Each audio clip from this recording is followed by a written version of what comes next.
Qui a dit qu'on avait forcément besoin d'être de bonne humeur pour aller vendre un produit à notre client? Quand on parle de proposition de valeur sur un site web, vous savez, cette grande phrase qu'on retrouve en haut de tous les sites, beaucoup pensent qu'il s'agit d'une sorte de punchline, une sorte de devise. Et en fait, c'est pas du tout le cas et on va voir ça dans cette vidéo. Savez-vous en combien de temps quelqu'un qui arrive sur votre site web décide de rester ou de partir de votre site? Quelqu'un qui arriverait sur votre site web décide de regarder son contenu ou de quitter la page en seulement 2,5 secondes. Si vous n'avez pas réussi à capter son attention dans ce laps de temps très court, il va fermer la page et retourner sur Facebook. La proposition de valeur, cette grande phrase, est donc capitale. C'est même l'élément le plus important de votre site web. Et trouver la bonne proposition de valeur prend parfois des mois. On cherche la bonne accroche, on cherche à convaincre, mais on cherche aussi à être différent et marquer cette différence.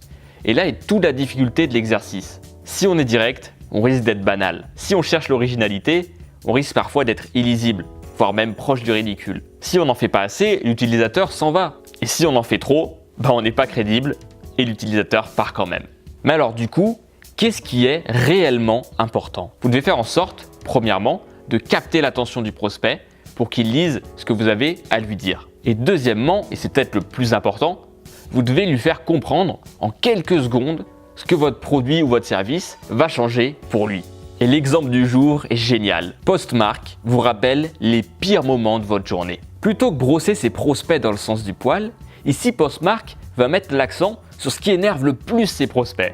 Cette illustration montre exactement le problème auquel sont confrontés les futurs clients de Postmark, à savoir la mauvaise délivrabilité des emails. Il vous montre cette personne qui fait un petit peu la gueule et qui reçoit ces différents emails de gens qui se plaignent. Où est ma clé d'activation? Mon reçu n'est jamais arrivé. Je ne reçois pas mon email pour reset mon mot de passe. Où est l'email d'activation? Etc. Si vous faites du support et que tous les jours vous recevez des centaines d'emails de ce type-là, il ne vous faudra pas longtemps pour cliquer sur le bouton pour s'inscrire. Le prospect ciblé comprend en quelques secondes ce que va lui apporter cet outil. Faire visualiser une expérience négative connue de votre marché cible permet de montrer deux choses. Premièrement, vous connaissez le problème de vos clients.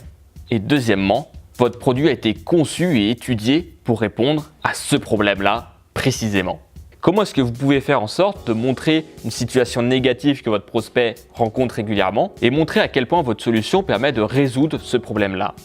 Si cette vidéo vous a plu, vous pouvez mettre un petit pouce bleu, poser vos questions en commentaire. Et si les techniques de vente vous intéressent, vous pouvez vous abonner. Je publie une vidéo par semaine. Merci à vous et à très bientôt.